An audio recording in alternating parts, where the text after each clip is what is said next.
നമ്മുടെ geography class ആരംഭിക്കുകയാണ്. നമ്മുടെ കഴിഞ്ഞ ക്ലാസ്സിലൊക്കെ പറഞ്ഞായിരുന്നു എർത്തിന്റെ സ്ട്രക്ചറിനെ കുറിച്ചൊക്കെയാണ് നമ്മൾ പറഞ്ഞത്. എർത്തിന്റെ സ്ട്രക്ചർ, പിന്നെ എർത്തിൽ ഉണ്ടാവുന്ന ലാൻഡ് ഫോംസ്, പിന്നെ അതേപോലെ തന്നെ നമ്മുടെ പ്ലേറ്റ് മൂവ്മെന്റ്സ് അഥവാ ഫലക ചലനം എന്ന് പറയും. ആ ഫലക ചലനങ്ങളും കാര്യങ്ങളും ഒക്കെയാണ് പറഞ്ഞത്. ഇന്ന് നമ്മൾ പറയാൻ പോകുന്നത് അറ്റ്മോസ്ഫിയറിനെ കുറിച്ചാണ്. അതായത് അന്തരീക്ഷം, അറ്റ്മോസ്ഫിയറിനെ കുറിച്ചാണ് നമ്മൾ എന്ത് ചെയ്യുന്നത്, ഇന്ന് നമ്മൾ പറയുന്നത്. അപ്പോ അന്തരീക്ഷം അല്ലെ, അന്തരീക്ഷത്തിലെ ഓരോ ഘടനയായിട്ട് തിരിച്ചിട്ടുണ്ട്, അല്ലെങ്കിൽ അന്തരീക്ഷ പാളികൾ എന്ന് പറയും. നമ്മുടെ പരീക്ഷയ്ക്ക് ഒരുപാട് കണ്ടന്റ് പഠിച്ചു പോയാലും നമ്മുടെ പാളികളിൽ നിന്ന് ചോദിക്കുന്നത് ചിലപ്പോൾ ഓസോൺ കാണപ്പെടുന്ന പാളി ഏത്, അങ്ങനെയൊക്കെ ആയിരിക്കും നമ്മളോട് ചോദിക്കാം. അപ്പം അത്ര രീതിയിൽ നമ്മൾക്ക് ആകെ 10 മാർക്കാണ് ഈ മൊത്തം ജോഗ്രഫി എന്ന് പറഞ്ഞ ഏരിയ എന്ന് വരുന്നത്. നമ്മൾ അധികം കാട് കയറി പഠിക്കാതെ ഏറ്റവും ആവശ്യമായിട്ടുള്ള കാര്യങ്ങൾ നമ്മൾ എന്ത് ചെയ്യുക, പഠിക്കുക. അത് നമുക്ക് നല്ല രീതിയിൽ തന്നെ പഠിക്കാം. അതായത് കോഡ് രൂപത്തിലും നമുക്ക് ക്യാച്ച് ചെയ്യുന്ന രീതിയിൽ ചെയിൻ ആയിട്ടൊക്കെ നമുക്ക് എന്ത് ചെയ്യാം, അന്തരീക്ഷം എന്ന ടോപ്പിക്ക് നമുക്ക് ഒറ്റയടിക്ക് തീർക്കാൻ പറ്റും. ഓക്കെ, അപ്പൊ ഞാനിവിടെ സ്ക്രീൻ ആദ്യം ഷെയർ ചെയ്യാം.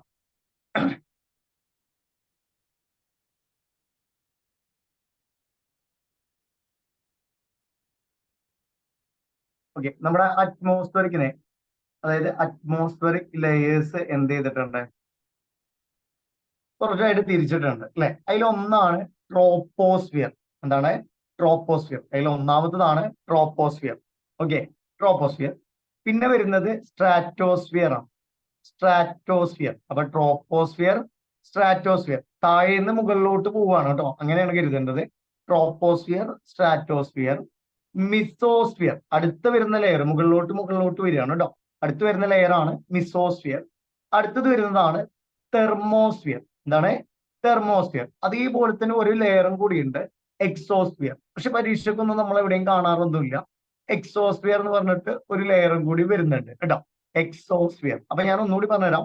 Troposphere, stratosphere, mesosphere, thermosphere, exosphere. Okay, ഒന്നുകൂടി പറയാം. Troposphere, stratosphere, mesosphere, exosphere, thermosphere, exosphere കേട്ടോ.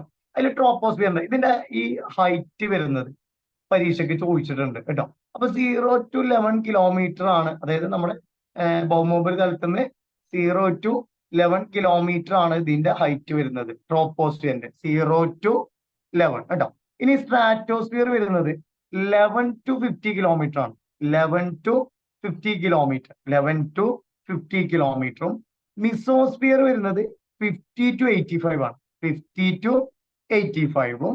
അതേപോലെ തന്നെ തെർമോസ്ഫിയർ എന്ന് പറയുന്നത് 85 to 800 കിലോമീറ്റർ വരെയാണ് കേട്ടോ, 85 മുതൽ 800 വരെ. അപ്പൊ ഒന്നുകൂടി പറഞ്ഞുതരാം. ഞാൻ പറഞ്ഞു പ്രധാനമായിട്ട് നമുക്ക് ഈ 4 പഠിക്കാനുള്ളൂ. എക്സോസ്ഫിയർ ഉണ്ട് എന്നുള്ളത് നിങ്ങൾ എന്ത് ചെയ്യുക, ഓർത്ത് വെക്കുക കേട്ടോ. ഓക്കെ ആണല്ലോ, ക്ലിയർ ആണല്ലോ. അപ്പൊ ട്രോപ്പോസ്ഫിയർ 0 to 11 കിലോമീറ്റർ ആണ് വരുന്നത്. സ്ട്രാറ്റോസ്ഫിയർ 11 to 50 ആണ് വരുന്നത്. അതേപോലെ തന്നെ മിസോസ്ഫിയർ 50 to 85 ആണ്. അടുത്തത് തെർമോസ്ഫിയർ 85 to 800 കിലോമീറ്റർ കേട്ടോ. ഇതിന്റെ ഹൈറ്റ് വളരെ പ്രാധാന്യമാണ്. പൊതുവെ പരീക്ഷയിലൊന്നും കണ്ടിട്ടില്ലെങ്കിലും ഇപ്പോൾ എന്ത് ചെയ്യുന്നുണ്ട്, സ്റ്റേറ്റ്മെന്റ് രീതിയിലൊക്കെ നമുക്ക് ചോദ്യം വരുന്നുണ്ട് കേട്ടോ. അപ്പം നമ്മൾ പറഞ്ഞു അറ്റ്മോസ്ഫിയറിക് ലെയേഴ്സിനെ ക്ലാസിഫൈഡ് ഇൻടു 5 ആണ്, 4 ആണ് നമുക്ക് പഠിക്കാനുള്ളത്. ട്രോപ്പോസ്ഫിയർ, സ്ട്രാറ്റോസ്ഫിയർ, മിസോസ്ഫിയർ, തെർമോസ്ഫിയർ, പിന്നെ അതേപോലെ തന്നെ ഒരാളും കൂടി വരുന്നുണ്ട്, അതാണ് എന്ത്, എക്സോസ്ഫിയർ. എന്താണ് എക്സോസ്ഫിയർ? ഓക്കെ, ഇനി ഞാൻ പറയുന്ന കാര്യങ്ങൾ നിങ്ങൾ വ്യക്തമായിട്ട് കേൾക്കുക. അപ്പൊ നമുക്ക് ഈ കാര്യങ്ങളൊക്കെ കിട്ടും. ട്രോപ്പോസ്ഫിയർ. ഓക്കെ, ട്രോപ്പോസ്ഫിയർ നാം വസിക്കുന്ന പാളി, അതായത് ജീവമണ്ഡലമാണ്. നമ്മൾ നിൽക്കുന്നത് എവിടെയാണ്, ട്രോപ്പോസ്ഫിയറിലാണ്. നമ്മൾ നിൽക്കുന്നത് എവിടെയാണ്, ട്രോപ്പോസ്ഫിയറിൽ. അപ്പം നാം വസിക്കുന്ന പാളി ട്രോപ്പോസ്ഫിയർ ആണ് കേട്ടോ. നമ്മൾ നിൽക്കുന്നത് എവിടെയാണ്, ട്രോപ്പോസ്ഫിയർ. നമ്മൾ നിൽക്കുന്ന ഈ പാളിയാണ് ട്രോപ്പോസ്ഫിയർ. ഇനി അടുത്തത്, ഇവിടെ കാലാവസ്ഥ വ്യതിയാനങ്ങൾ കാണപ്പെടും. ഓക്കെ, കാലാവസ്ഥ വ്യതിയാനങ്ങൾ കാണപ്പെടും ആണല്ലോ. നമ്മുടെ ട്രോപ്പോസ്ഫിയറിലെ കാലാവസ്ഥ വ്യതിയാനങ്ങൾ നമ്മൾ കാണപ്പെടുന്നില്ലേ? ഓക്കെ, പിന്നെ അതേപോലെ തന്നെ 90% മേഘങ്ങൾ, എന്താണ് 90%, അതായത് 90% ക്ലൗഡ് കാണപ്പെടുന്നത് എവിടെയാണ്, ട്രോപ്പോസ്ഫിയറിലാണ്. 90% ക്ലൗഡ് കാണപ്പെടുന്നത് എവിടെയാണ്? ട്രോപ്പോസ്ഫിയർ. അപ്പൊ ട്രോപ്പോസ്ഫിയറിൽ 3 പോയിന്റ് ഞാൻ പറഞ്ഞിട്ടുള്ളൂ. ഈ 3 പോയിന്റ് മതി നമുക്ക്. ഓക്കെ, ട്രോപ്പോസ്ഫിയറിലെ ഫസ്റ്റ് പോയിന്റ് എന്താ പറയുന്നത്? നാം വസിക്കുന്ന പാളിയാണ്, അഥവാ ജീവമണ്ഡലമാണ്. ഓക്കെ, പിന്നെ കാലാവസ്ഥാ വ്യതിയാനങ്ങൾ സംഭവിക്കുന്ന പാളി, കാലാവസ്ഥാ വ്യതിയാനങ്ങള് കാണപ്പെടുന്ന പാളി. അതുപോലെ തന്നെ 90% മേഘങ്ങൾ കാണപ്പെടുന്ന പാളി, 90% മേഘങ്ങൾ കാണപ്പെടുന്ന പാളിയാണ് ട്രോപ്പോസ്ഫിയർ. ഓക്കെ അല്ലേ? ഓക്കെ, ക്ലിയർ ആയോ? അപ്പൊ ട്രോപ്പോസ്ഫിയർ എന്തൊക്കെയായിരുന്നു 3 പോയിന്റ് പറഞ്ഞത്? എന്തൊക്കെയായിരുന്നു? ഒന്ന് അല്ലെ, നാം വസിക്കുന്ന പാളി, ജീവമണ്ഡലം അല്ലെ. ഒന്നാമത്തെ പോയിന്റ് എന്തായിരുന്നു? ജീവമണ്ഡലം. രണ്ടാമത്തെ പോയിന്റ് എന്തായിരുന്നു? കാലാവസ്ഥ മാറി വരുന്നത്, വ്യതിയാനം അല്ലെ. കാലാവസ്ഥ വ്യതിയാനങ്ങൾ ഉണ്ടാവുന്ന പാളിയാണ് എന്ത്? ട്രോപ്പോസ്ഫിയർ അല്ലെ. പിന്നെ അതേപോലെ തന്നെ മൂന്നാമത്തെ പോയിന്റ് എന്താ? 90% മേഘങ്ങളും കാണപ്പെടുന്നു അല്ലെ. 90% മേഘങ്ങൾ എന്ത് ചെയ്യുന്നു? കാണപ്പെടുന്നു. ട്രോപ്പോസ്ഫിയറിന്റെ ഹൈറ്റ് വരുന്നത് എത്രയാണ്? 0 to 11 കിലോമീറ്റർ ആണ് ആൾട്ടിറ്റ്യൂഡ് വരുന്നത് കേട്ടോ, ഉയരം വരുന്നത്. അതായത് നമ്മുടെ എർത്ത് 11 കിലോമീറ്റർ അപ്പറിലാണ് എന്ത്? ട്രോപ്പോസ്ഫിയർ വരുന്നത് കേട്ടോ. ഓക്കെ, ഇനി സ്ട്രാറ്റോസ്ഫിയർ. ഇവിടെ ഞാൻ കുറച്ച് വേർഡ് പറഞ്ഞുതരും, നിങ്ങൾ അത് ഓർത്തു വെക്കുക കേട്ടോ. സ്ട്രാറ്റോസ്ഫിയർ, ഒന്നാമത്തെ വേർഡാണ് ടാറ്റ. നമ്മുടെ ബൈ ബൈ എന്നൊക്കെ പറയില്ലേ, ടാറ്റ. ഒന്നാമത്തെ വേർഡ് എന്താണ്? ടാറ്റ. രണ്ടാമത്തെ വേർഡ്, ഓക്കെ, ടാറ്റ. രണ്ടാമത്തെ വേർഡ് ഓസോൺ. എന്താണ്? ഓസോൺ. അടുത്ത വേർഡാണ് സെപ്റ്റംബർ 16. അടുത്ത വേർഡാണ് CFC. KFC അല്ല കേട്ടോ, CFC. അടുത്ത വേർഡാണ് മോൺട്രിയൽ. ഓക്കെ, ഒന്നുകൂടി പറയാം. ടാറ്റ, നമുക്ക് സെപ്റ്റംബർ 16 ഫസ്റ്റ് കൊണ്ടുവരാം. Tata, September 16, ozone, CFC, Montreal. Okay, അപ്പൊ ഒന്നുകൂടി പറയാം. Tata, September 16, ozone, CFC, Montreal. Okay, clear ആയോ? ഓക്കെ, അപ്പം ടാറ്റ പറഞ്ഞ വാക്കിന്റെ സ്പെല്ലിംഗ് അറിയോ? എങ്ങനെയാ? ലാസ്റ്റ് പറഞ്ഞില്ലേ, മോൺട്രിയോ എന്തോ പറഞ്ഞില്ലേ? മോൺട്രിയൽ അതൊരു സ്ഥലമാണ് കേട്ടോ. മോൺട്രിയൽ, റിയൽ എന്നുള്ളത് കേട്ടോ. മോൺട്രിയൽ കിട്ടിയാ? കിട്ടി. ഓക്കെ, മോൺട്രിയൽ എന്ന് പറഞ്ഞാൽ കാനഡയിലെ സ്ഥലമാണ് കേട്ടോ. അപ്പൊ ഞാൻ ഫസ്റ്റ് പറഞ്ഞ വേർഡ് ടാറ്റ എന്നാണ് അല്ലെ. എന്താ പറഞ്ഞത്? ടാറ്റ. രണ്ടാമത് എന്താ പറഞ്ഞത്? സെപ്റ്റംബർ 16. മൂന്നാമത് എന്താ പറഞ്ഞത്? ഓസോൺ. അത് കഴിഞ്ഞിട്ട് എന്താ പറഞ്ഞത്? CFC, പിന്നെ മോൺട്രിയൽ. അപ്പൊ ടാറ്റ എന്ന് പറയാൻ കാരണം, നമ്മൾ ഈ വിമാനമൊക്കെ പോകുമ്പോഴേ നമ്മൾ ഈ ചെറുപ്പത്തിലൊക്കെ ഇങ്ങനെ ടാറ്റ കൊടുക്കുമായിരുന്നു അല്ലെ, ടാറ്റ. അപ്പൊ വിമാനങ്ങൾ അല്ലെങ്കിൽ ജെറ്റ് വിമാനങ്ങൾ സുഗമമായി സഞ്ചരിക്കുന്ന പാളിയാണ് സ്ട്രാറ്റോസ്ഫിയർ. കേട്ടിയാ? അതാണ് ടാറ്റ. എന്താണ്? ടാറ്റ കേട്ടോ. ജെറ്റ് വിമാനങ്ങൾ സുഗമമായി സഞ്ചരിക്കുന്ന പാളിയാണ് സ്ട്രാറ്റോസ്ഫിയർ. അടുത്ത വേർഡ് എന്താ പറഞ്ഞത്? ടാറ്റ കഴിഞ്ഞിട്ട് സെപ്റ്റംബർ 16 അല്ലെ. സെപ്റ്റംബർ 16. അത് കഴിഞ്ഞിട്ട് എന്താ പറഞ്ഞത്? ഓസോൺ ആണ് പറഞ്ഞത് അല്ലെ. അപ്പൊ സെപ്റ്റംബർ 16 ഓസോൺ. അങ്ങനെ പറയാനുള്ള കാരണം സെപ്റ്റംബർ 16 ആണ് എന്ത്? Ozone day. സെപ്റ്റംബർ 16 ആണ് ഓസോൺ ഡേ. ഓസോൺ കാണപ്പെടുന്ന പാളിയാണ് എന്ത്? സ്ട്രാറ്റോസ്ഫിയർ. കിട്ടിയാ? September 16 ozone. ഓസോൺ കാണപ്പെടുന്ന പാളി സ്ട്രാറ്റോസ്ഫിയർ. ഓക്കെ ആണോ? ആണോടാ? ഓക്കെ. ഇനി നമ്മൾ അടുത്ത വേർഡ് എന്താ പറഞ്ഞത്? ഓസോൺ കഴിഞ്ഞിട്ട് CFC എന്ന് പറഞ്ഞു അല്ലെ. എന്താ പറഞ്ഞത്? CFC. നമുക്കറിയാം ഓസോണിന് വിള്ളൽ സംഭവിക്കുന്നു, അല്ലെങ്കിൽ ഇങ്ങനെ ശോഷണം, ഡിപ്ലേഷൻ ഒക്കെ ഉണ്ടാവുന്നു അല്ലെ. അതായത് ഓസോണിന് ഇങ്ങനെ വരുന്നു, കംപ്ലൈന്റ് വരുന്നുണ്ട് നമ്മൾ കേട്ടു. അതിന് കാരണമായിട്ടുള്ള വാതകമാണ് CFC, അതായത് ക്ലോറോ ഫ്ലൂറോ കാർബൺ. CFC എന്ന് പറഞ്ഞാൽ ക്ലോറോ ഫ്ലൂറോ കാർബൺ. ഒരു പരീക്ഷ ബേസ് ചോദിച്ചിട്ടുണ്ട് ആരെല്ലാം ഉണ്ട് അതിൽ. ക്ലോറിൻ ഉണ്ട്, ഫ്ലൂറിൻ ഉണ്ട്, കാർബൺ ഉണ്ട്. അപ്പൊ ക്ലോറോ ഫ്ലൂറോ കാർബൺ ആണ് ഈ ഓസോൺ നശിപ്പിക്കുന്ന നശിപ്പിക്കാൻ കാരണമായിട്ടുള്ള വാതകങ്ങൾ കേട്ടോ. CFC, chloro fluoro carbon. കിട്ടിയോ? കിട്ടിയോ? കിട്ടി കിട്ടി. ഇനി അടുത്തതാണ്, അടുത്ത വേർഡ് നമ്മൾ എന്താ പറഞ്ഞത്? മോൺട്രിയൽ ആണ് അല്ലെ? എന്താണ് മോൺട്രിയൽ? മോൺട്രിയൽ എന്ന് പറഞ്ഞാല് നമ്മുടെ ഓസോണെ പ്രൊട്ടക്ട് ചെയ്യാൻ വേണ്ടിയിട്ട് ഉണ്ടാക്കിയ ഉടമ്പടിയാണ്, അല്ലെങ്കിൽ ഓസോണിനെ സംരക്ഷിക്കണം എന്ന് കരുതിയിട്ട് ഉണ്ടാക്കിയ ഒരു ഉടമ്പടിയാണ് പ്രോട്ടോകോൾ എന്ന് പറയാം അല്ലെ? ഒരു ഉടമ്പടിയാണ് എന്ത്? Montreal protocol. എന്താണ് മോൺട്രിയൽ പ്രോട്ടോകോൾ? അതായത് മോൺട്രിയൽ എവിടെയാന്ന് ചോദിച്ചാല് എവിടെയാണ്? കാനഡയിൽ ഒരു സ്ഥലമാണ് കേട്ടോ മോൺട്രിയൽ. കാനഡയിലെ ഒരു സ്ഥലമാണ് മോൺട്രിയൽ. ഇനി മോൺട്രിയൽ പ്രോട്ടോകോൾ സൈൻ ചെയ്തത് 1987 സെപ്റ്റംബർ, എന്താണ്? സെപ്റ്റംബർ 16. അപ്പൊ ഓസോൺ ഡേ സെപ്റ്റംബർ 16 ആവാനുള്ള കാരണം എന്താ? മോൺട്രിയൽ ഉടമ്പടിയിൽ ഒപ്പുവെച്ചതെന്നാണ് 1987 സെപ്റ്റംബർ 16 വിച്ച് മീൻസ് സെപ്റ്റംബർ 16 എന്താക്കി മാറ്റി? ഓസോൺ ഡേ ആക്കി മാറ്റി. എന്താക്കി മാറ്റി? ഓസോൺ ഡേ ആക്കി മാറ്റി. ഓക്കെ ആണല്ലോ? അപ്പൊ എന്തുകൊണ്ടാണ് സെപ്റ്റംബർ 16 ഓസോൺ ഡേ ആയത് എന്ന് മനസ്സിലായോ? മനസ്സിലായി. ഓക്കെ. അത് 1989 എന്ത് ചെയ്തത്? അത് എക്സിസ്റ്റ്, അതായത് നിലവിൽ വന്നത് കേട്ടോ. സൈൻ ചെയ്തത് 87 നിലവിൽ വന്നത് എന്നാണ്? 1989 കേട്ടോ. 89. ഓക്കെ ആണല്ലോ? ക്ലിയർ ആയോ? അപ്പൊ നമുക്ക് ആ വേർഡ് ഒന്നുകൂടി പറയാം കേട്ടോ. ടാറ്റ. എന്തായിരുന്നു ടാറ്റ എന്ന് പറഞ്ഞ വേർഡ് കൊണ്ട് ഉദ്ദേശിച്ചത്? എന്തായിരുന്നു? ജെറ്റ് വിമാനങ്ങൾ സുഗമമായി പോകുന്നു.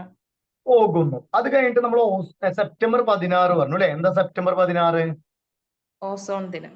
ഓസോൺ ഡേ അല്ലെ? അപ്പൊ ഓസോൺ കാണപ്പെടുന്ന പാളി ഏതാ? സ്ട്രാറ്റോസ്ഫിയർ. ഓക്കെ. ഇനി അതിന് ഭീഷണിയായിട്ടുള്ള വാതകം ഏതാ? CFC. എന്താ CFC? Chloro fluoro carbon. Chloro fluoro carbon അല്ലെ? ഇനി ലാസ്റ്റ് നമ്മൾ ഇതിനെ സംരക്ഷിക്കാൻ ഉടമ്പടി വന്നു ഏതാ? മോൺട്രിയൽ ഉടമ്പടി അല്ലെ? മോൺട്രിയൽ ഉടമ്പടി സൈൻ ചെയ്ത വർഷം എന്നാ? 1987 സെപ്റ്റംബർ 16. അതുകൊണ്ടാണ് സെപ്റ്റംബർ 16 എന്തായത്? ഓസോൺ ഡേ ആയത്. എന്നാ എക്സിസ്റ്റ് ചെയ്ത് എന്നാ? നിലവിൽ വന്ന എന്നാ? 89. അപ്പൊ ആ വേർഡുകൾ ഇനി പറഞ്ഞാൽ കിട്ടില്ലേ? സ്ട്രാറ്റോസ്ഫിയർ കിട്ടും. ഓക്കെ. ആ വേർഡ് ഒന്ന് പറഞ്ഞേ, എന്തൊക്കെയായിരുന്നു ആ വേർഡുകൾ? Tata, September 16, ozone, CFC, Montreal. Okay ആണല്ലോ? ഓക്കെ. അപ്പൊ നമ്മൾ ചോദിക്കും ക്യോട്ടോ പ്രോട്ടോകോൾ എന്തുമായി ബന്ധപ്പെട്ടതാണ്? ക്യോട്ടോ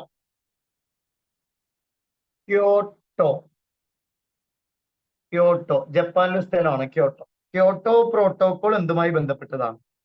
അത് നമ്മൾ പറയാം കാലാവസ്ഥാ വ്യതിയാനവുമായി ബന്ധപ്പെട്ടതാണ് കേട്ടോ. എന്താണ്? കാലാവസ്ഥാ വ്യതിയാനം. എന്നാൽ ക്യോട്ടോ പ്രോട്ടോകോളിന്റെ പേര് ഇന്ന് അതല്ല, പാരീസ് പ്രോട്ടോകോൾ എന്നാണ് കേട്ടോ. ക്യോട്ടോ പ്രോട്ടോകോളിന്റെ ഇപ്പോഴത്തെ പേരെന്താണ്? പാരീസ് പ്രോട്ടോകോൾ എന്നാണ് കേട്ടോ. എന്താണ്? Paris protocol. ഓക്കെ ആണല്ലോ? ക്ലിയർ ആയോ? അപ്പൊ മോൺട്രിയൽ പ്രോട്ടോകോള് ഓസോണുമായി ബന്ധപ്പെട്ടത്, ക്യോട്ടോ പ്രോട്ടോകോള് എന്തുമായി ബന്ധപ്പെട്ടതാ?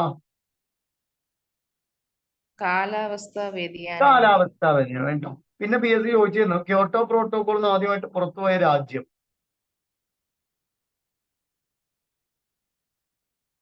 ഓക്കെ. അങ്ങനത്തെ ചോദ്യങ്ങളൊക്കെ വന്നിരുന്നു. കാനഡയാണ്, അത് കുഴപ്പമില്ല. ഓക്കെ.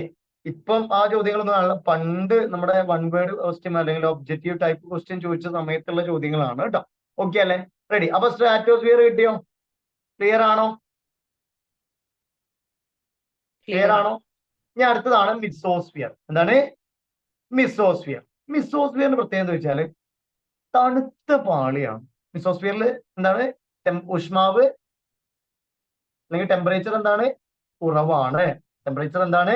കുറവാണ്. തണുത്ത പാളിയാണ് കേട്ടോ. എന്താണ്? തണുത്ത പാളി. ഓക്കെ അല്ലെ? അതേപോലെ തന്നെ ഉൽക്കാപതനം സംഭവിക്കുന്നത്, മെറ്റിയേഴ്സ് എന്താണ്? ഉൽക്കാപതനം എവിടെയാണ്? മിസോസ്ഫിയറിലാണ് കേട്ടോ. ഉൽക്കാപതനം മിസോസ്ഫിയർ. അതായത് ചൂടായി വരുന്ന ഈ ഉൽക്ക, അതായത് തണുത്ത പ്രതലത്തിൽ എത്തുമ്പോൾ ഇതെന്ത് ചെയ്യും? പൊട്ടിത്തെറിക്കും, ബേൺ ആവും, ബേൺ ചെയ്ത് അത് കത്തിപ്പോവും. ഓക്കെ അല്ലെ? അപ്പൊ അതുകൊണ്ടാണ് അതിനെന്ത് പറയുന്നത്? ഉൽക്കാപതനത്തിൽ അല്ലെങ്കിൽ ഉൽക്കാപതനം എവിടെയാണെന്ന് ചോദിച്ചാല് മിസോസ്ഫിയർ. മിസോസ്ഫിയർ ഇത്രേ ഉള്ളൂ, തണുത്ത പാളിയാണ്, ഊഷ്മാവ് വളരെ കുറവാണ്. പിന്നെ അതേപോലെ തന്നെ എന്താണ് ഉൽക്കാപതനം. എന്താണ്? ഉൽക്കാപതനം. ക്ലിയർ ആയോ? ഇത്രേ ഉള്ളൂ. ആരെ കുറിച്ച് പഠിക്കാം? മിസോസ്ഫിയർ. കിട്ടിയോടാ?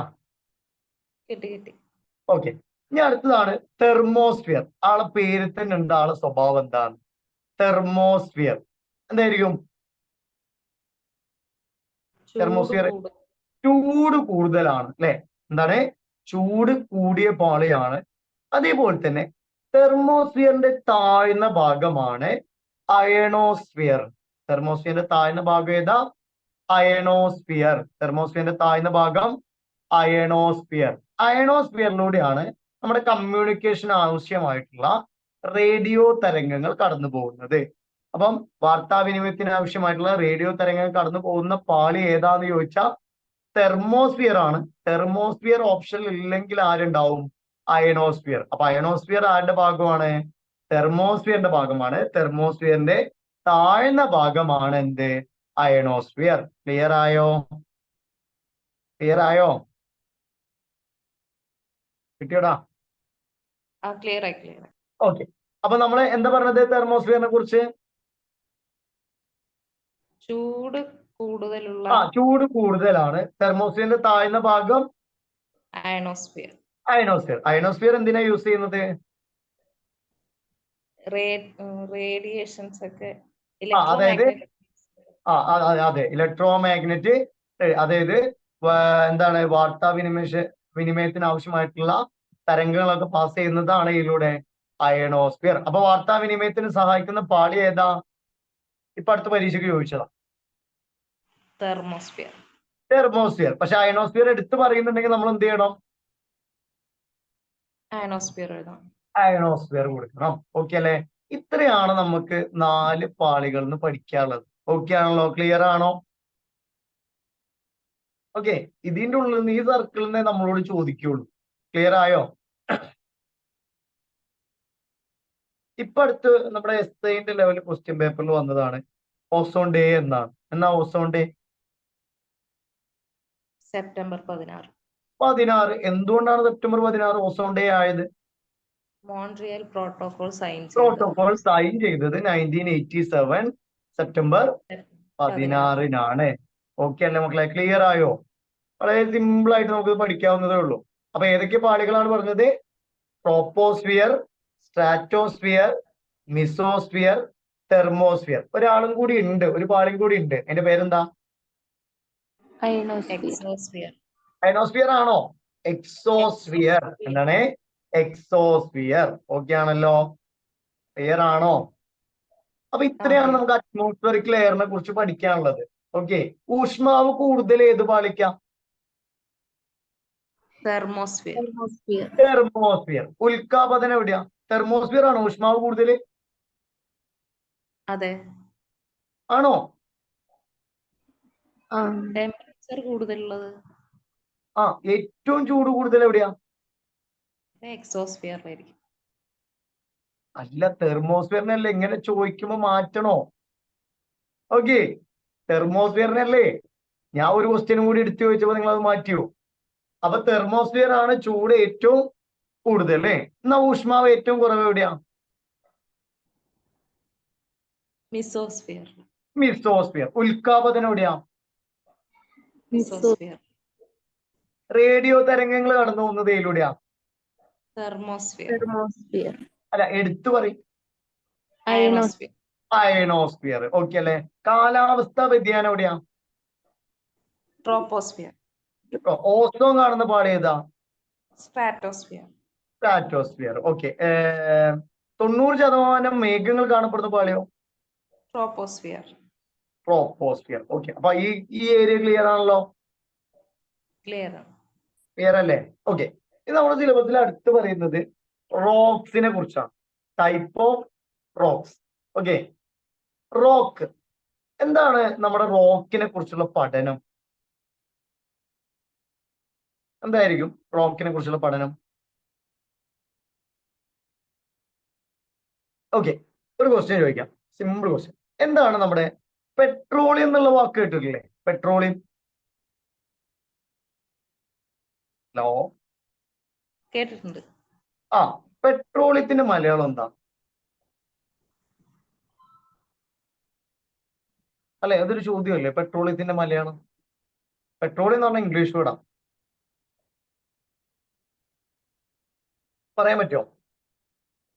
അറിയില്ല. അറിയില്ല. നമുക്ക് നോക്കാം. പെട്രോളജി ആണ് ശിലകളെ കുറിച്ചുള്ള പഠനം. എന്താണ്? പെട്രോളജി ആണ് ശിലകളെ കുറിച്ചുള്ള പഠനം. ഓക്കെ, പെട്രോളജി ശിലകളെ കുറിച്ചുള്ള പഠനമാണ് പെട്രോളജി. അപ്പൊ നമുക്ക് നോക്കാം.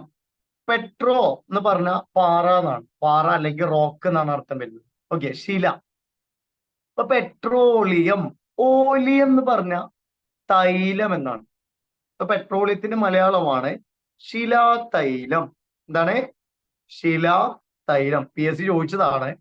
താഴെ തന്നിരിക്കുന്നതിൽ ശിലാതൈലം എന്നറിയപ്പെടുന്നത് ഏതാണ്?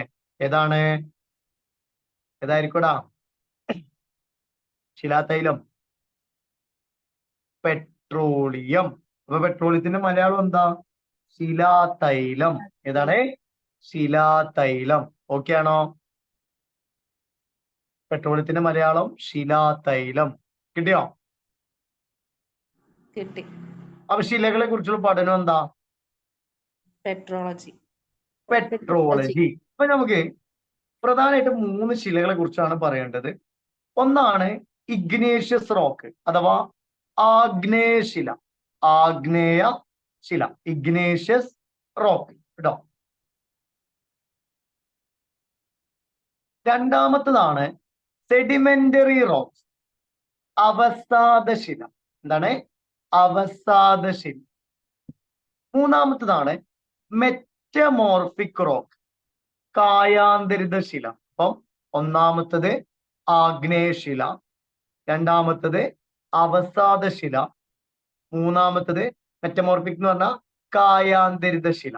ഓക്കെ, ആഗ്നേയം, അവസാദം, കായാന്തരിതം. ഓക്കെ ആണല്ലോ? ക്ലിയർ ആയോ?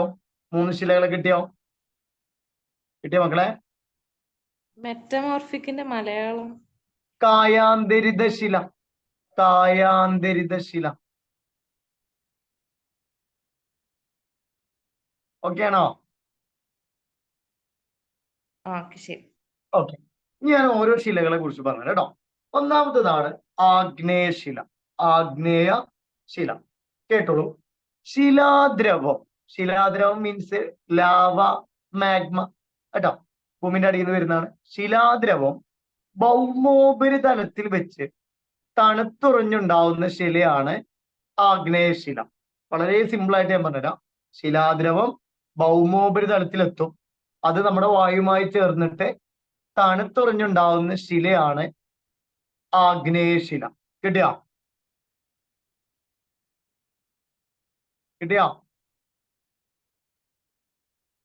കിട്ടി സർ. ഓക്കെ, അടുത്തത് മറ്റ് ശിലകളെല്ലാം ആഗ്നേയശിലയിൽ നിന്നാണ് രൂപം കൊള്ളുന്നത്. മറ്റു ശിലകളെല്ലാം ആഗ്നേയശിലയിൽ നിന്നാണ് രൂപം കൊള്ളുന്നത് കൊണ്ട് ഈ ശിലയെ പ്രാഥമിക ശില അഥവാ പ്രൈമറി റോക്ക് എന്ന് വിളിക്കുന്നു. മറ്റു ശിലകളെല്ലാം ഇതിൽ നിന്ന് രൂപം കൊള്ളുന്നത് കൊണ്ട് ഈ ശിലയെ എന്ത് വിളിക്കുന്നു? പ്രാഥമിക ശില എന്ന് വിളിക്കുന്നു. Primary rock. എന്താ വിളിക്കുന്നത്? Primary rock. Okay, primary rock. Clear ആയോ? പ്രൈമറി റോക്ക് എന്ന് വിളിക്കുന്നു കേട്ടോ. എന്താണ്? Primary rock. Primary rock. Okay അല്ലേ? ആരെ? ഇഗ്നേഷ്യസ് റോക്ക് അഥവാ ആഗ്നേയശില. കാരണം എന്താ? മറ്റു ശിലകളെല്ലാം ഇതിൽ നിന്നാണ് രൂപം കൊള്ളുന്നത്. അതുകൊണ്ട് ഇതിനെ പ്രൈമറി റോക്ക് എന്ന് വിളിക്കുന്നു. ക്ലിയർ ആയോ മക്കളെ? ഓക്കെ, അതുപോലെ തന്നെ ശിലകളുടെ മാതാവ് എന്നറിയപ്പെടുന്നതും ആരാണ്? ആഗ്നേയശിലയാണ്. കാരണം മറ്റു ശിലകളെല്ലാം ഇതിൽ നിന്നാണ് ഉണ്ടാവുന്നത്. അതുകൊണ്ട് ശിലകളുടെ മാതാവ് എന്നറിയപ്പെടുന്നത് ആഗ്നേയശിലയാണ്. ഓക്കെ ആണോ? ഓക്കെ ആണോ? ഓക്കെ. ഓക്കെ. അപ്പൊ ഞാൻ ഇനി അതിന്റെ എക്സാമ്പിൾ ആണ് നമ്മുടെ ആഗ്നേയശിലയ്ക്ക് ഗ്രാനൈറ്റും ബസാൾട്ടും. ഗ്രാനൈറ്റും ബസാൾട്ട് കേട്ടോ. ഗ്രാനൈറ്റും ബസാൾട്ടും ആർക്ക് എക്സാമ്പിള്? ആഗ്നേയശിലയ്ക്ക് എക്സാമ്പിൾ ആണ് ഗ്രാനൈറ്റും ബസാൾട്ടും. ഓക്കെ ആണോ? ഓക്കെ ആണോടാ? ഓക്കെ. അപ്പൊ ഞാൻ ഒന്നുകൂടി പറയാം ആഗ്നേയശില എന്തൊക്കെയാണെന്ന് കേട്ടോ. ഓക്കെ, ഒന്നുകൂടി പറയാം. ആഗ്നേയശില ശിലാദ്രവം ഭൗമോപരിതലത്തിൽ വെച്ച് തണുത്ത് രൂപം കൊള്ളുന്ന ശിലയാണെന്ത്? ആഗ്നേയശില. മറ്റു ശിലകളെല്ലാം ഇതിൽ നിന്ന് രൂപം കൊള്ളുന്നത് കൊണ്ട് ഈ ശിലയെ പ്രാഥമിക ശില അഥവാ പ്രൈമറി റോക്ക് എന്ന് വിളിക്കുന്നു.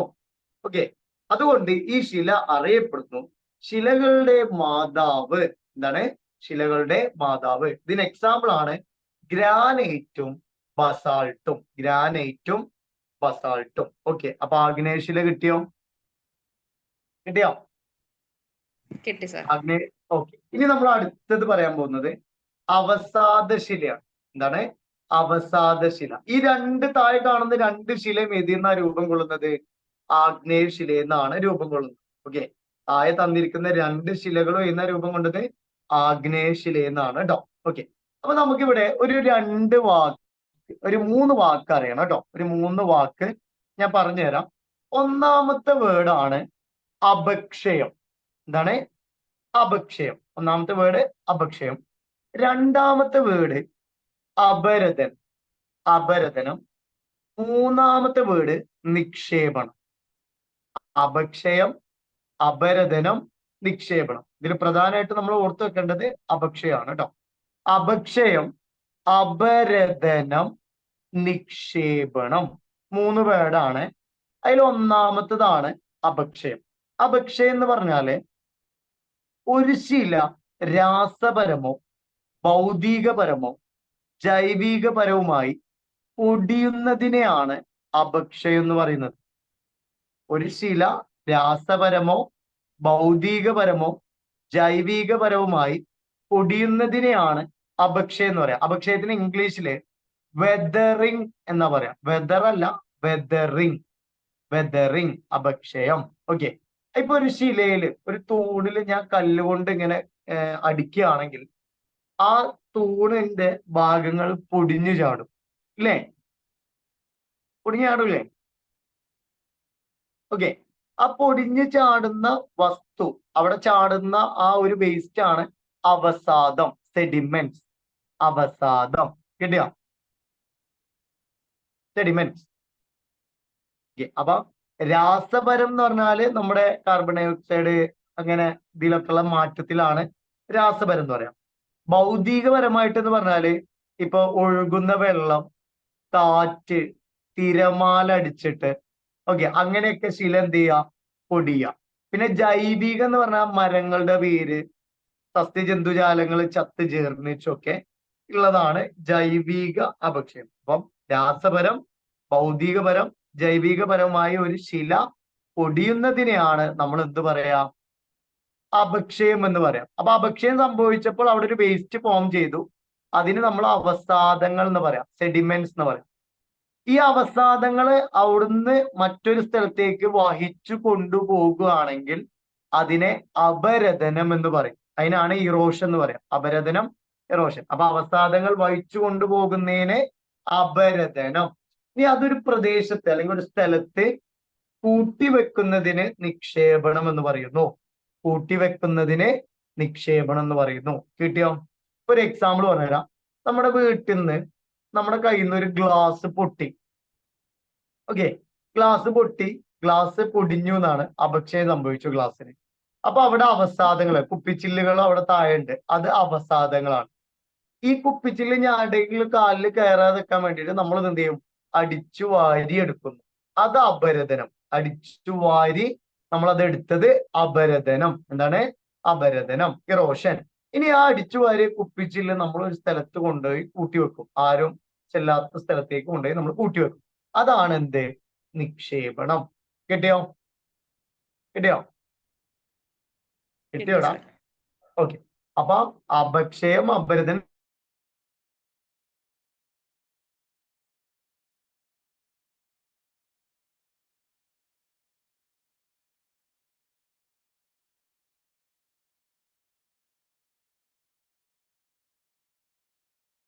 ഈ അവസാദങ്ങള് താഴ്ന്ന പ്രദേശങ്ങളിൽ പാളികളായി നിക്ഷേപിച്ച് രൂപം കൊണ്ട ശിലയാണ് എന്ത്? അവസാദശില. അപ്പൊ ഒന്നുകൂടി സിമ്പിൾ ആയിട്ട് പറയാം. അവസാദങ്ങൾ താഴ്ന്ന പ്രദേശങ്ങളിൽ പാളികളായി നിക്ഷേപിച്ച് രൂപം കൊണ്ട ശിലയാണെന്ത്? അവസാദശില. കിട്ടിയോ? കിട്ടിയോടാ? Okay sir. കിട്ടിയോ? അവസാദങ്ങൾ താഴ്ന്ന പ്രദേശങ്ങളിൽ പാളികളായി നിക്ഷേപിച്ച് രൂപം കൊണ്ട ശിലയാണ് അവസാദശില.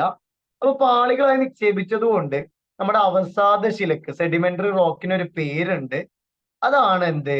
അടുക്ക് ശിലകൾ. എന്താ വിളിക്കാം? അടുക്ക് ശിലകൾ. അടുക്ക് ശിലകൾ. ഇംഗ്ലീഷില് സ്ട്രാറ്റിഫൈഡ് റോക്ക് എന്ന് പറയും. എന്താ പറയാ? Stratified rock. സ്ട്രാറ്റിഫൈഡ് റോക്ക് കേട്ടോ. സ്ട്രാറ്റിഫൈഡ് റോക്ക് കേട്ടോ. സ്ട്രാറ്റിഫൈഡ് റോക്ക്, അതായത് അടുക്ക് ശിലകൾ എന്നുള്ളതിന്റെ ഇംഗ്ലീഷ് ആണ് സ്ട്രാറ്റിഫൈഡ് റോക്ക് കേട്ടോ. Stratified rock. ക്ലിയർ ആയോ? ഇതിന് എക്സാമ്പിൾ ആണ് മണൽക്കല്ലും ചുണ്ണാമ്പ് കല്ലും. സെഡിമെന്ററി റോക്കിന് എക്സാമ്പിൾ ആണ് മണൽക്കല്ലും ചുണ്ണാമ്പ് കല്ലും. മണൽക്കല്ലും ചുണ്ണാമ്പ് കല്ലും. കിട്ടിയോ? മണൽക്കല്ലും ചുണ്ണാമ്പ് കല്ലും. ഓക്കെ ആണോ? ഓക്കെ ആണോ? Okay sir. അപ്പൊ ഞാൻ ഒന്നുകൂടി പറഞ്ഞുതരാം സെഡിമെന്ററി റോക്ക് എന്താന്ന്. അവസാദങ്ങൾ താഴ്ന്ന പ്രദേശങ്ങളിൽ പാളികളായി നിക്ഷേപിച്ച് രൂപം കൊണ്ട ശിലയാണ് സെഡിമെന്ററി റോക്ക് അഥവാ അവസാദശില. അതുകൊണ്ട് പാളികളായി നിക്ഷേപിക്കുന്നത് കൊണ്ട് ഈ റോക്കിനെ, അവസാദശിലയെ അടുക്ക് ശിലകൾ എന്ന് വിളിക്കുന്നു. ഇംഗ്ലീഷിൽ സ്ട്രാറ്റിഫൈഡ് റോക്ക് എന്ന് വിളിക്കുന്നു. സ്ട്രാറ്റിഫൈഡ് റോക്ക് എന്ന് വിളിക്കുന്നു. ഇതിന് ഉദാഹരണമാണ് മണൽക്കല്ലും ചുണ്ണാമ്പ് കല്ലും. മണൽക്കല്ലും ചുണ്ണാമ്പ് കല്ലും. ഓക്കെ ആണല്ലോ? ക്ലിയർ ആണെന്ന് വിശ്വസിക്കുന്നു. അടുത്തതാണ് എന്ത്? Metamorphic rock. എന്താണ്? മെറ്റമോർഫിക് റോക്ക്, അതായത് കായാന്തരിത ശില. കായാന്തരിത ശില ഫോം ചെയ്യുന്നത് രാസപരവും ഭൗതികപരവുമായിട്ടുള്ള പ്രവർത്തനത്തിലൂടെ ഉണ്ടാവുന്ന ശിലയാണ് കായാന്തരിത ശില. രാസപരവും ഭൗതികപരവുമായ പ്രവർത്തനത്തിലൂടെ രൂപം കൊള്ളുന്നതാണ് കായാന്തരിത ശില. കേരളത്തിലെ ഏറ്റവും കൂടുതൽ, നമ്മുടെ കേരളത്തിലെ ഏറ്റവും കൂടുതൽ കാണപ്പെടുന്ന ശിലയാണ് കായാന്തരിത ശില. ഓക്കെ, കേരളത്തിലെ ഏറ്റവും കൂടുതൽ കാണപ്പെടുന്ന ശിലയാണ് കായാന്തരിത ശില. ഈ കായാന്തരിത ശിലയിൽ നിന്ന് രൂപം കൊള്ളുന്ന മണ്ണാണ് ലാറ്ററൈറ്റ്. എന്താണ്? ലാറ്ററൈറ്റ് അഥവാ ചെങ്കൽ മണ്ണ് എന്ന് മലയാളത്തിൽ പറയും. ലാറ്ററൈറ്റ് നമ്മുടെ വീട് പണിക്കൊക്കെ ഉപയോഗിക്കുന്ന കല്ല്, ലാറ്ററൈറ്റ് കേട്ടോ. അപ്പൊ ലാറ്ററൈറ്റ്. അപ്പം അതുകൊണ്ടാണ് കേരളത്തിൽ ഏറ്റവും കൂടുതൽ ഏത് മണ്ണ് കാണപ്പെടുന്നത്? ലാറ്ററൈറ്റ് മണ്ണ് കാണപ്പെടുന്നത്. അതുകൊണ്ടാണ് കേരളത്തിൽ ഏറ്റവും കൂടുതൽ എന്ത് മണ്ണ് കാണപ്പെടുന്നത്? ലാറ്ററൈറ്റ് മണ്ണ് കാണപ്പെടുന്നത്. ഓക്കെ ആണല്ലോ? ക്ലിയർ ആയോ? അതുകൊണ്ടാണ് കേരളത്തിൽ ഏറ്റവും കൂടുതൽ എന്ത് കാണപ്പെടുന്നത്? ലാറ്ററൈറ്റ് മണ്ണ് കാണപ്പെടുന്നത്. ഓക്കെ ആണോ? ഓക്കെ ആണോ? അപ്പൊ കേരളത്തിൽ ഏറ്റവും കൂടുതൽ കാണപ്പെടുന്ന ശില കായാന്തരിത ശില. ഓക്കെ, കായാന്തരിത ശിലയിൽ നിന്ന് ഉണ്ടാവുന്ന മണ്ണാണ് ലാറ്ററൈറ്റ്, ചെങ്കൽ മണ്ണ്. അതുകൊണ്ട് കേരളത്തിൽ ഏറ്റവും കൂടുതൽ കാണപ്പെടുന്ന മണ്ണാണ് ലാറ്ററൈറ്റ്. ഓക്കെ, ഇനി കായാന്തരിത ശിലക്ക് ഉദാഹരണമാണ് മാർബിളും സ്ലേറ്റും. മാർബിളും സ്ലേറ്റുമാണ് എന്തിന് ഉദാഹരണം? കായാന്തരിത ശിലക്ക് ഉദാഹരണം. മാർബിളും സ്ലേറ്റും. മാർബിളും സ്ലേറ്റും. ഓക്കെ ആണോ? ഓക്കെ ആണോടാ? Okay sir. ഓക്കെ ആണ് കേട്ടോ. ക്ലിയർ ആയോ? അപ്പൊ ഇതാണ് നമുക്ക് ശിലകളെ കുറിച്ച് പഠിക്കാനുള്ളത് കേട്ടോ. ഓക്കെ, ഞാൻ ചോദിക്കാം, ശിലകളെ കുറിച്ചുള്ള പഠനം എന്താ? പെട്രോളജി. പെട്രോളജി. ശിലാതൈലം എന്ന് പറഞ്ഞാൽ എന്താ? പെട്രോളിയം. പെട്രോളിയം. ഇനി ഞാൻ ക്വസ്റ്റ്യൻ പറയാം, നിങ്ങൾ ഏത് ശിലയാന്ന് പറഞ്ഞാൽ മതി. ബസാൾട്ട് ഇതിനൊരു എക്സാമ്പിൾ ആണ്. ഇഗ്നേഷ്യസ്, ആഗ്നേയശില അല്ലെ. ഓക്കെ. കേരളത്തിൽ ഏറ്റവും കൂടുതൽ കാണപ്പെടുന്ന ശില ഇതാണ്, മെറ്റമോർഫിക് അഥവാ കായാന്തരിത ശില. മാർബിൾ ഇതിന് ഉദാഹരണമാണ്, കായാന്തരിത ശില. ചുണ്ണാമ്പുകല്ല് ഇതിന് ഉദാഹരണമാണ്, സെഡിമെന്ററി അവസാദശില. താഴ്ന്ന പ്രദേശങ്ങളിൽ പാളികളായി നിക്ഷേപിച്ച് രൂപം കൊണ്ട ശിലയാണ്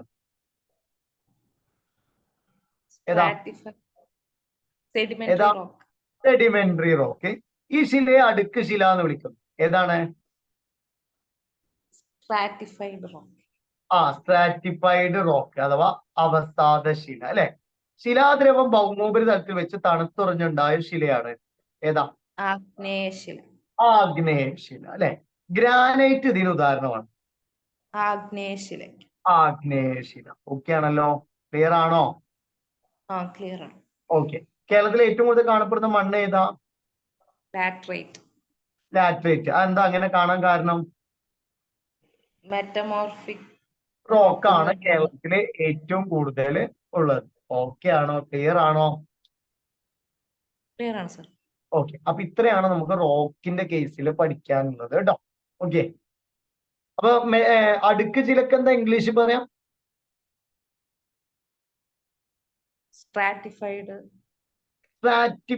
റോക്ക് അല്ലെ. അടുക്ക് ശിലക്ക് എന്താ ഇംഗ്ലീഷ് പറയാം? Stratified rock. എന്താ പറയുക, പരീക്ഷയ്ക്ക് നമുക്ക് ചിലപ്പോ ഇങ്ങനെയൊക്കെ ചോദിക്കാം, താഴെ തന്നിരിക്കുന്നതിൽ സ്ട്രാറ്റിഫൈഡ് ശിലക്ക് ഉദാഹരണം ഏത് എന്നൊക്കെ ചോദ്യം വരാം. കിട്ടിയോ മക്കളെ? അപ്പം അതിന് ഉദാഹരണമാണ് എന്ത്? അവസാദശില. ശിലകളുടെ മാതാവ് എന്നറിയപ്പെടുന്നത് ആരാന്ന് ചോദിക്കാം. അവസാദശിലയാണോ ആഗ്നേയശിലയാണോ? ആഗ്നേയശില. പ്രാഥമിക ശില എന്നറിയപ്പെടുന്നത് ഏതാ? ആഗ്നേയശില. ഓക്കെ. അപ്പൊ ഇത്രയും കാര്യം ക്ലിയർ ആണെന്ന് വിശ്വസിക്കുന്നു. ഓക്കെ, നമുക്ക് അടുത്ത ഏരിയയിലേക്ക് പോവാം. ഓക്കെ. ഇനി നമ്മൾ ഇതിൽ വരുന്നതാണ് നമ്മുടെ പ്രഷർ ബെൽറ്റ്, ആഗോള മർദ്ദ മേഖലകൾ കേട്ടോ. ആഗോള മർദ്ദ മേഖലയിൽ. അപ്പം അതിന്റെ മുന്നേ നമുക്ക് കുറച്ച് കാര്യങ്ങൾ പഠിക്കാനുണ്ട് കേട്ടോ. കുറച്ച് കാര്യങ്ങൾ അറിഞ്ഞു വെക്കണം, എന്നാലേ ആഗോള മർദ്ദ മേഖലകൾ പറഞ്ഞിട്ട് കാര്യമുള്ളൂ. ഓക്കെ. അപ്പൊ ഇവിടെ ശ്രദ്ധിക്കേണ്ട കാര്യം എന്താന്ന് ചോദിച്ചാല്, നമ്മുടെ ആഗോള മർദ്ദ മേഖല പഠിക്കുന്നതുകൊണ്ട് എന്താണ് കാറ്റ് എന്നുള്ളത് ആദ്യം നമ്മൾ പഠിക്കണം. അപ്പൊ രണ്ട് മേഖലകൾ ഒരുമിച്ചാണ് പഠിച്ചു പോകാം. ഒരു ചാപ്റ്റർ അങ്ങ് തീരും, നമുക്ക് ആ കാര്യങ്ങളൊക്കെ കിട്ടും. ഓക്കെ. അപ്പൊ എന്താണ് കാറ്റ്? ആർക്കെങ്കിലും പറയാൻ പറ്റുമോ എന്താണ് കാറ്റ്?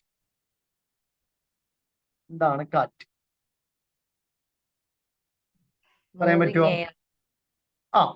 മൂവ്മെന്റ് ഓഫ് എയർ അല്ലെ, അതാണ് വിൻഡ് എന്ന് പറയുന്നത്. അപ്പൊ ഇങ്ങനെ തന്നെ പറയണം, the horizontal movement of air. അങ്ങനെ പറയണം കേട്ടോ. എന്താ പറയേണ്ടത്? Horizontal movement of air. വായുവിന്റെ തിരശ്ചീനമായ ചലനത്തെയാണ് കാറ്റ് എന്ന് പറയാം. ഒരു എക്സാമ്പിൾ പറഞ്ഞുതരാം.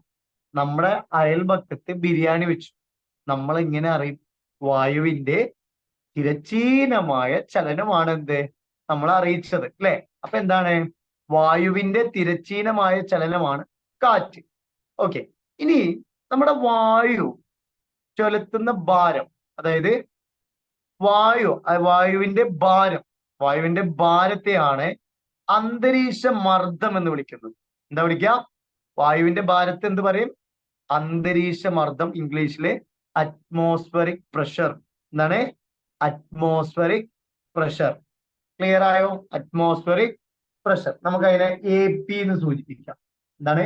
AP, atmospheric pressure. ഓക്കെ ആണല്ലോ? കിട്ടിയോടാ? അപ്പം വായുവിന്റെ ഭാരത്തെ വിളിക്കുന്ന പേര് അന്തരീക്ഷ മർദ്ദം, അറ്റ്മോസ്ഫറിക് പ്രഷർ. ഇനി അറ്റ്മോസ്ഫറിക് പ്രഷർ അല്ലെങ്കിൽ ഇത് അളക്കുന്ന ഉപകരണം, അന്തരീക്ഷ മർദ്ദം അളക്കുന്ന ഉപകരണമാണ് രസബാരോമീറ്റർ അഥവാ മെർക്കുറി ബാരോമീറ്റർ. അന്തരീക്ഷ മർദ്ദം അളക്കുന്ന ഉപകരണം ഏതാണ്? Mercury barometer. Mercury barometer. ഇനി അന്തരീക്ഷ മർദ്ദം അളക്കുന്ന യൂണിറ്റുകളാണ് മില്ലി ബാറും ഹെക്ടോ പാസ്കലും. അന്തരീക്ഷ മർദ്ദം അളക്കുന്ന ഉപകരണമാണ് മില്ലി ബാറും ഹെക്ടോ പാസ്കലും. ഹെക്ടോ പാസ്കലും ഉണ്ടോ? മില്ലി ബാറും ഹെക്ടോ പാസ്കലും. അപ്പൊ ഒന്നുകൂടി പറയാം, എന്താണ് കാറ്റ് എന്ന് ചോദിച്ചാൽ വായുവിന്റെ തിരശ്ചീനമായ ചലനത്തെയാണ് കാറ്റ് എന്ന് പറയുന്നത്. വായുവിന്റെ ഭാരത്തെയാണ് അന്തരീക്ഷ മർദ്ദം എന്ന് പറയുന്നത്.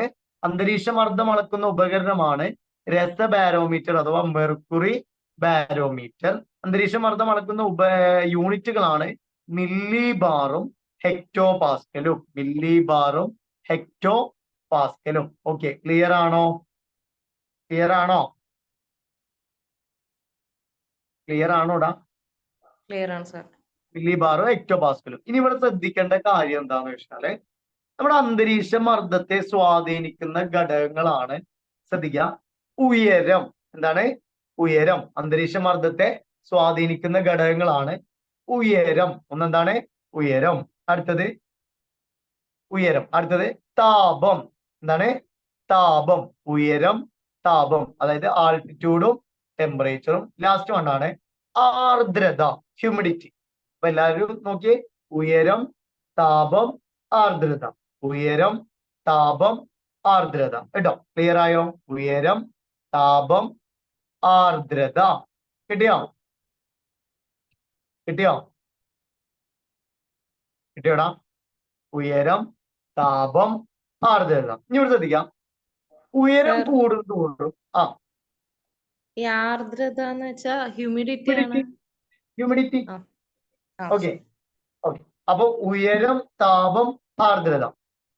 ഉയരം കൂടുന്തോറും ചായയുടെ സ്വാദ് കൂടുന്നല്ല കേട്ടോ. ഉയരം കൂടുന്തോറും അന്തരീക്ഷ മർദ്ദം കുറയുന്നു. ഉയരം കൂടുന്തോറും അന്തരീക്ഷ മർദ്ദം കുറയുന്നു. ഒരു എക്സാമ്പിൾ പറഞ്ഞുതരാം. നമ്മൾ ഈ ചുരമൊക്കെ കയറി പോകുന്ന സമയത്ത് നമ്മുടെ ചെവി അടയാറുണ്ട്. ചുരം കയറി പോകുന്ന സമയത്തൊക്കെ നമ്മുടെ ചെവി അടയാറുണ്ട്. അതിന് കാരണം എന്താ? അവിടെ വായു എന്ത് ചെയ്യാണ്? കുറഞ്ഞു പോവുകയാണ്. ക്ലിയർ ആയോ? അതേപോലെ തന്നെ മൗണ്ടെയിൻ ക്ലൈംബേഴ്സ് ഉണ്ട്, പർവ്വതാരോഹികൾ എന്ന് പറയും അല്ലെ. അതായത് ഇപ്പം എവറസ്റ്റ് കീഴടക്കിയ ആളാരാ? ആദ്യമായിട്ട് കീഴടക്കിയ ആളാരാ?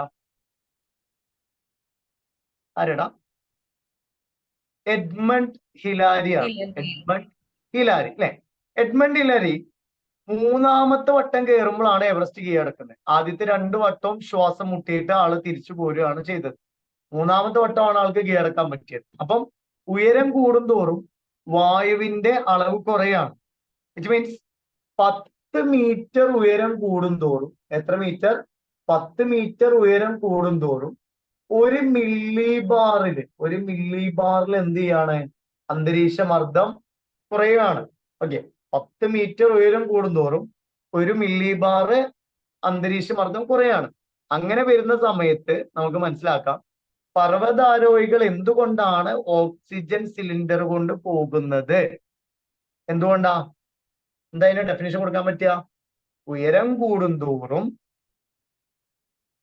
അന്തരീക്ഷ മർദ്ദം കുറയുന്നു. 10 മീറ്റർ ഉയരം കൂടുന്തോറും 1 മില്ലി ബാർ എന്ന തോതിൽ അന്തരീക്ഷ മർദ്ദം കുറയുന്നു. ഓക്കെ ആണോ? ഓക്കെ ആണോ? ഓക്കെ. ഓക്കെ. ഇനി താപം കൂടുമ്പോഴും അന്തരീക്ഷ മർദ്ദം കുറയുന്നു. താപം കൂടുമ്പോഴും അന്തരീക്ഷ മർദ്ദം കുറയുന്നു. താപം കൂടുമ്പോഴും അന്തരീക്ഷ മർദ്ദം കുറയുന്നു. ഇവിടെ ഞാൻ ഇത്രേ പറയുന്നുള്ളൂ, കാരണം ഇത് നമ്മൾ ഡീറ്റെയിൽ ആയിട്ട് പിന്നെ പറയുന്നുണ്ട്. ഓക്കെ. പിന്നെ അതേപോലെ തന്നെ ആർദ്രത, വിച്ച് മീൻസ് ഹ്യൂമിഡിറ്റി. ആർദ്രത എന്ന് പറഞ്ഞാൽ ഹ്യൂമിഡിറ്റി. അന്തരീക്ഷത്തിലെ ജലാംശത്തിന്റെ അളവിനെയാണ് ആർദ്രത അഥവാ ഹ്യൂമിഡിറ്റി എന്ന് പറയുന്നത്. എന്നോട് പറഞ്ഞുതരാം. അന്തരീക്ഷത്തിലെ ജലാംശത്തിന്റെ അളവിനെയാണ് ആർദ്രത അഥവാ ഹ്യൂമിഡിറ്റി എന്ന് പറയുന്നത്. The water present in the atmosphere is called humidity. The water present in the atmosphere is called humidity. ആർദ്രത കൂടുമ്പോൾ അന്തരീക്ഷ മർദ്ദം കുറയുന്നു. അപ്പൊ ഈ 3 കാര്യം കൂടുമ്പോഴും അന്തരീക്ഷ മർദ്ദം എന്ത് ചെയ്യുന്നു? കുറയുന്നു. ഉയരം കൂടുന്തോറും, താപം കൂടുന്തോറും, ആർദ്രത കൂടുന്തോറും അന്തരീക്ഷ മർദ്ദം എന്ത് ചെയ്യുന്നു? കുറയുന്നു. കിട്ടിയോ? കിട്ടിയോടാ? കിട്ടി സാർ. കിട്ടി. ഓക്കെ. അപ്പൊ അന്തരീക്ഷ മർദ്ദത്തെ സ്വാധീനിക്കുന്ന ഘടകങ്ങൾ ഏതൊക്കെയാ? ഏതൊക്കെയാ? ഉയരം, താപം, ആർദ്രത. ഉയരം, താപം, ആർദ്രത അല്ലെ. 10 മീറ്റർ ഉയരം കൂടുമ്പോ എത്ര കുറയാ വായുവിന്റെ അളവ്? 1 മില്ലി ബാർ അല്ലെ. ഓക്കെ. ഏതാ അന്തരീക്ഷ മർദ്ദം അളക്കാൻ എടുക്കുന്ന ഉപകരണം ഏതാ? Mercury barometer. പാരാമീറ്റർ. ഏതൊക്കെയാ അതിന്റെ unit? Millibar, hectopascal. മില്ലി ബാറും ഹെക്ടോ പാസ്കലും. മില്ലി ബാറും ഹെക്ടോ പാസ്കലും. ഓക്കെ ആണല്ലോ. ക്ലിയർ ആയോ? ക്ലിയർ ആയോ? ക്ലിയർ ആയി അല്ലെ. ഓക്കെ. നമുക്ക് അടുത്ത് നോക്കാം. നമുക്കറിയാം അടുത്ത വേർഡാണ് ഹൈ പ്രഷറും ലോ പ്രഷറും. ആ വേർഡ് നോക്കുക. എന്താണ് ഹൈ പ്രഷറും ലോ പ്രഷർ? ഹൈ പ്രഷർ എന്ന് പറഞ്ഞാൽ എന്താണ്? എന്താണ്? മർദ്ദം ഉച്ചമർദ്ദം എന്ന് പറയാം. ഹൈ പ്രഷറിന് എന്താ പറയാ? ഉച്ചമർദ്ദം. ഹൈ പ്രഷറിന് എന്താ പറയാ? ഉച്ചമർദ്ദം. ഉച്ചക്ക് ഉണ്ടാവുന്ന മർദ്ദം അല്ല എന്ത്? ഉച്ചമർദ്ദം കേട്ടോ. ഹൈ പ്രഷർ അതായത് ഒരു റീജിയനിൽ പ്രഷർ കൂടുതലാണെങ്കിൽ അവിടെ ഉച്ചമർദ്ദമായിരിക്കും. ഓക്കെ. എന്നാ അവിടെ പ്രഷർ കുറവാണെങ്കിൽ അതിനെ ലോ പ്രഷർ എന്ന് പറയും, ന്യൂനമർദ്ദം എന്ന് പറയും. ഓക്കെ. ഒരു റീജിയനിൽ പ്രഷർ കൂടുതലാണെങ്കിൽ അതിനെ ഹൈ പ്രഷർ അഥവാ ഉച്ചമർദ്ദം എന്നും, എന്നാൽ ഒരു പ്രദേശത്ത് മർദ്ദം കുറവാണെങ്കിൽ അതിനെ എന്ത് പറയും? ന്യൂനമർദ്ദം അഥവാ ലോ പ്രഷർ. നിങ്ങൾ കേട്ടിട്ടില്ലേ ഈ അറബിക്കടലിൽ ന്യൂനമർദ്ദം ഉണ്ടായി, അതുകൊണ്ട് കേരളത്തിന്റെ തീരത്തുള്ള ആളുകളൊക്കെ ജാഗ്രത പാലിക്കുക എന്ന് പറയുന്നില്ലേ? അപ്പൊ ഇവിടെ ഒരു തിയറി ഉണ്ട്, ഒരു നിയമം. ഈ നിയമം നമ്മൾ ഈ പാഠം കഴിയുന്നവരെ നിങ്ങളെ മൈൻഡിൽ വേണം. അതെന്താന്ന് ചോദിച്ചാല് ഹൈ പ്രഷറിന് എന്താണ്? ഹൈ പ്രഷറിന് അതായത് ഹൈ പ്രഷറിന് കാറ്റ്, ഹൈ പ്രഷറിന് ഒരു മിനിറ്റ്, ഹൈ പ്രഷറിന് കാറ്റ് ഹൈ പ്രഷറിന് ലോ പ്രഷറിലേക്കാണ് കാറ്റ് വീശുക. കിട്ടിയോ? ഹൈ പ്രഷറിന് ലോ അതായത് ഉച്ചമർദ്ദ മേഖലയിൽ നിന്ന് ന്യൂനമർദ്ദ മേഖലയിലേക്കാണ് കാറ്റ് വീശുക. അതുകൊണ്ടാണ് അറബിക്കടലിൽ ന്യൂനമർദ്ദം ഉണ്ടായി നമ്മളിവിടെ മഴയൊക്കെ പെയ്യുന്നത്. കാരണം കാറ്റ് മൊത്തം ബസ്സും പിടിച്ച് എവിടെ എത്തുന്നു? ഈ അറബിക്കടലിന്റെ ഭാഗത്തേക്ക് എത്തുന്നു. കാരണം കാറ്റ് വീശുന്നത് ഉച്ചമർദ്ദ മേഖലയിൽ നിന്ന് ന്യൂനമർദ്ദ മേഖലയിലേക്കാണ് കാറ്റ് വീശുന്നത്. ഹൈ പ്രഷറിന് ലോ പ്രഷറിലേക്കാണ് ആര് വീശുന്നത്? കാറ്റ് വീശുന്നത്. ക്ലിയർ ആയോ? ക്ലിയർ ആയോടാ? ആയോ? ക്ലിയർ ആയി സർ. ഓക്കെ. ഇനി നോക്കിയേ, ഇവിടെ നമ്മുടെ ഈ ചിത്രത്തിൽ ഒരു കാര്യം ശ്രദ്ധിച്ച് നോക്കിയേ. ഇവിടെ HP എന്ന് എഴുതിയിരിക്കണം അല്ലെ? എന്താ HP? Hecto Pascal. Hecto Pascal. Okay. ഈ ലൈന് ശ്രദ്ധിച്ച് നോക്കിയേ. ഈ ലൈന്, ആ ലൈനിലൊക്കെ 720 HP എന്ന് എഴുതിയിട്ടുണ്ട് ആ ലൈനിന്റെ നേരെ അല്ലെ? ഓക്കെ. ഇവിടെ 730 എന്ന് എഴുതിയിട്ടുണ്ട്, ഇവിടെ 740 എന്ന് എഴുതിയിട്ടുണ്ട്, അതേപോലെ തന്നെ 750 എന്ന് എഴുതിയിട്ടുണ്ട്. ഓക്കെ. അപ്പൊ ഇവിടെ എന്താ മനസ്സിലാക്കേണ്ടതെന്ന് വെച്ചാല് ഇതിന് നമ്മൾ പറയുന്ന പേരാണ് ഐസോബാർ. എന്താണ്? ഐസോബാർ. ശ്രദ്ധിക്കാം. ഒരേ അന്തരീക്ഷ മർദ്ദമുള്ള സ്ഥലങ്ങളെ തമ്മിൽ ബന്ധിപ്പിച്ചു കൊണ്ട് വരക്കുന്ന എന്താണ്? ഒരേ അന്തരീക്ഷ മർദ്ദമുള്ള സ്ഥലങ്ങളെ തമ്മിൽ ബന്ധിപ്പിച്ചു കൊണ്ട് വരക്കുന്ന സാങ്കല്പിക രേഖകളാണ് സമമർദ്ദ രേഖകൾ അഥവാ isobar. The place having same atmospheric pressure. ആ ലൈനിനെ നമ്മൾ എന്ത് പറയുന്നു? ഐസോബാർ, സമമർദ്ദ രേഖകൾ. കിട്ടിയോ? ഒരേ അന്തരീക്ഷ മർദ്ദ മേഖലകളെ തമ്മിൽ ബന്ധിപ്പിക്കുന്ന സാങ്കല്പിക രേഖയാണ് സമമർദ്ദ രേഖകൾ അഥവാ ഐസോബാർ എന്ന് പറയുന്നത്. കിട്ടിയോ? കിട്ടി സർ. ഓക്കെ. അപ്പൊ ഐസോബാർ എന്താ?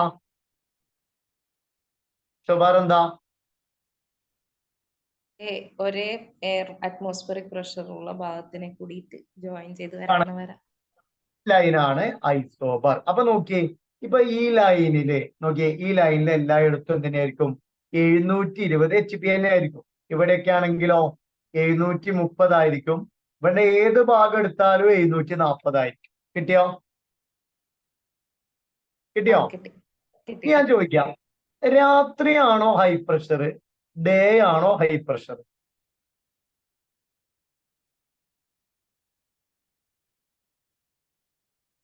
പറയാൻ പറ്റുമോ? രാത്രിയാണോ ഹൈ പ്രഷർ? ഓക്കെ, രാത്രി ഇനി ഞാൻ പറഞ്ഞു ഒരു ടെമ്പറേച്ചർ കൂടുമ്പോ പ്രഷർ കുറയുമല്ലോ, കുറയില്ലേ? ഓക്കെ, കുറയും. ടെമ്പറേച്ചർ കുറയുമ്പോ പ്രഷർ കൂടും എന്നാണ് അതിന്റെ അർത്ഥം. ആ ഓക്കെ, അപ്പൊ അങ്ങനെയാണെങ്കിൽ ഡേയിൽ ടെമ്പറേച്ചർ കൂടുതലല്ലേ, താപം അതെ കൂടുതലല്ലേ, അപ്പൊ പ്രഷർ അതെ എന്തായിരിക്കും? കുറവായിരിക്കും. കുറവായിരിക്കും. നൈറ്റിലാണ് എന്ത് കൂടുക? പ്രഷർ പ്രഷർ കൂടുക. ടെമ്പറേച്ചർ അപ്പൊ എന്താണ്? കുറവാണ്. കിട്ടിയോ? ആ കിട്ടിയോ? കിട്ടി.